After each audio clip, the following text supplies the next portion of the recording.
Birinci çeyrek. Dünya tarixi. 10. klasslar üçün. Muğalimi Berdiyeva Burulay. Sabaqtın tipi. Жаңы материалды özдөштүрүү. Sabaqtın usulu. Interaktivдүү ыкма. Sabaqtın жабдылышы. Окуу китеби, план конспект, схемалар, сүрөттөр, таблицалар жана техникалык каражаттар. Саламатсыңарбы окуучулар? Биздин бүгүнкү дүйнө тарыхы сабагыбыздын темасы Байыркы Индия. Сабактын максаты.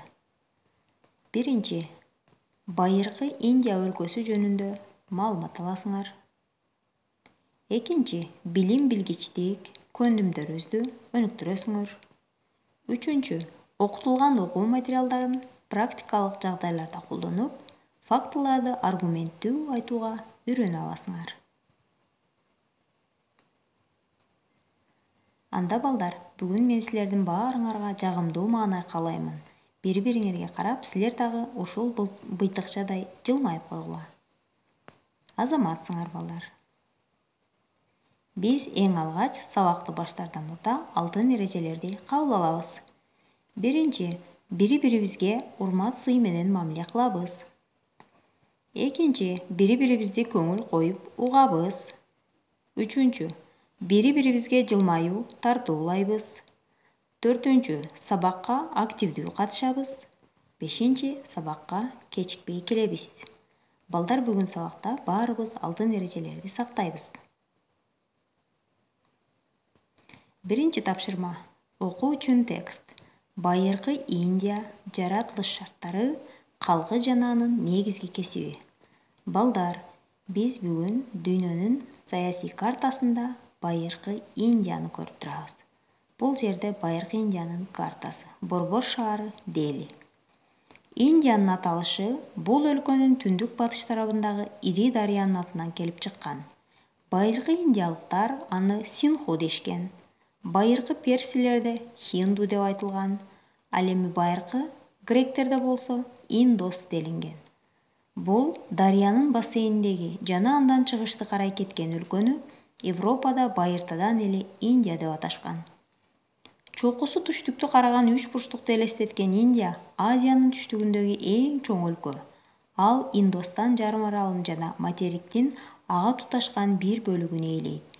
Индиянын түндүгүндөгү чокуларын ак мөңгү баскан дүйнөдөгү эң бийик Гималай тоо системасы жана аны башкалардан бөлүп турган чыгышындагы анча бийик эмес, бирок өтүүгө кыйын тоолор Индокытай жарым аралындагы өлкөлөрдөн бөлүп турат.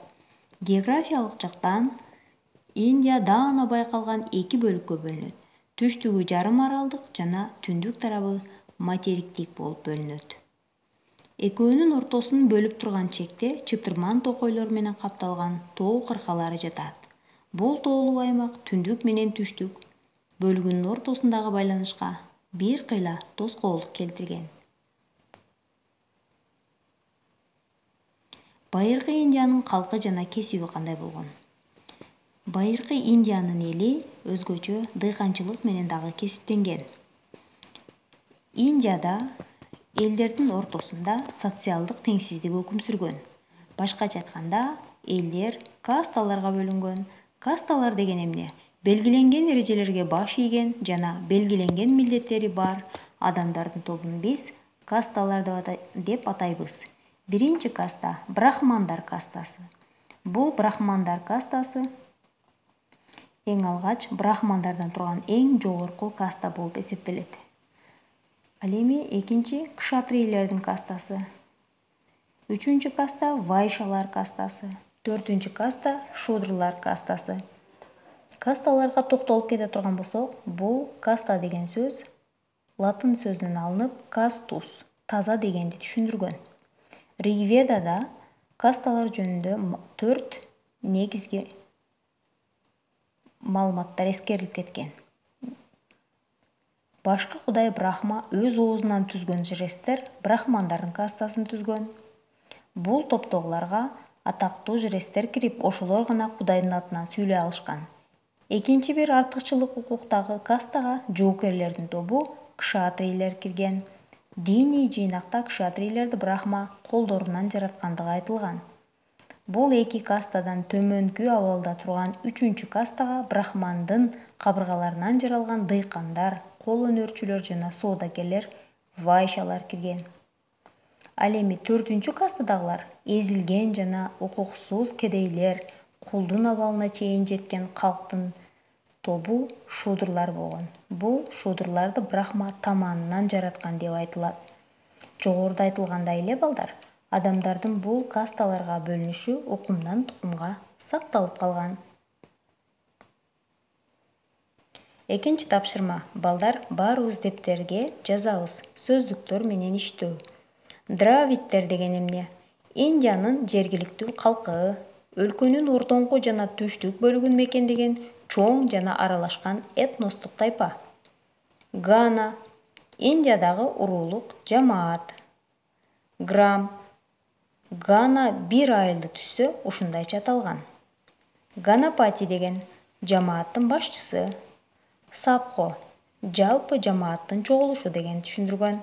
Матриархат энелик доор үстөмдүк кылган мезгил. Виш бир нече ганадан турган. Самитилер уруудагы бийликтин жогорку органы. Раджа уруулук кошуундун жетекчиси.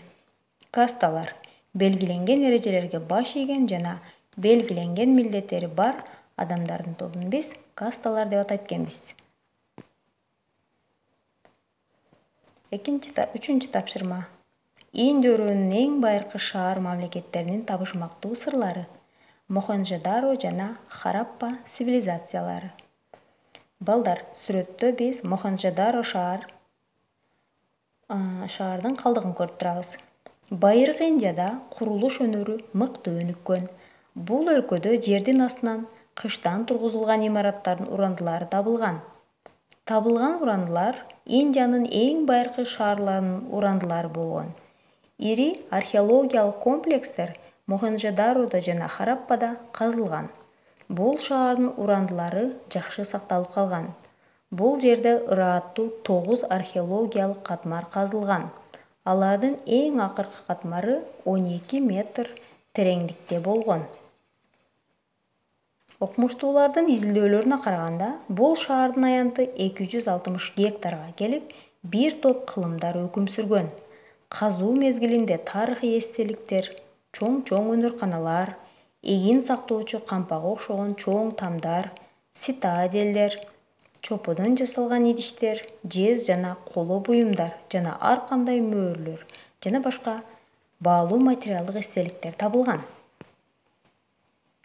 Балдар, Мохенджо-Даро жана Хараппа цивилизациясы Индия өлкөсү жөнүндө бизге көп баалуу материалдык булактарды берет.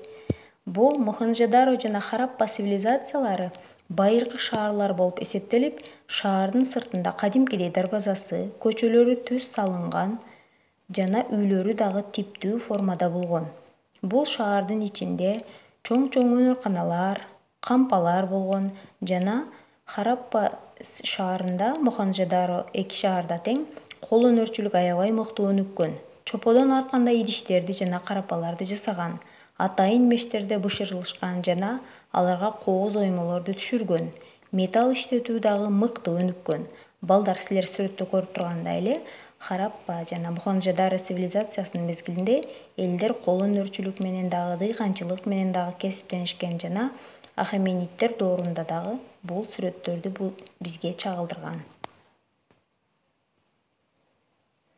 Индия бир тараптан караганда аябай кереметтүү өлкө болуп эсептелет. Индия эли өзгөчө жаныбар катары пилди эсептешкен. Алар ыйык тутуп, сыйынышкан. Байыркы индиялыктардын булардан сырткары илимге кошкон дагы салымдары бар. Татымалдар, пахталар, кадимки кант троснеги, шахмат, бүгүнкү күндөгү белгилүү оюндардын бири жана илимге сандарды нолду киргизген. Ошентип индиялыктар көп илимге салымдарды кошушкан экен. Мына балдар, бүгүн биз байыркы Индия жөнүндө көп маалыматтарга ээ болдук. Эми өзүңөрдү текшергиле. Биринчи суроо, Байыркы Индиянын жаратылыш шарттары кандай болгон? Экинчи суроо, Мохенжо-Даро шаар калдыгы жөнүндө айтып бергиле. Үчүнчү суроо, Байыркы индиялыктардын илимге кошкон салымы. Мына балдар, бүгүн мен сабакка активдүү катышкан окуучуларды баалаймын. Баарыбыз дептерге үйгө тапшырманы жазабыз. Параграф 10-11 текстти окуйбуз, сөздүктөрдү жаттап келебиз. Анда балдар, сабак түшүнүктүү болгон болсо, саламатта баргыла.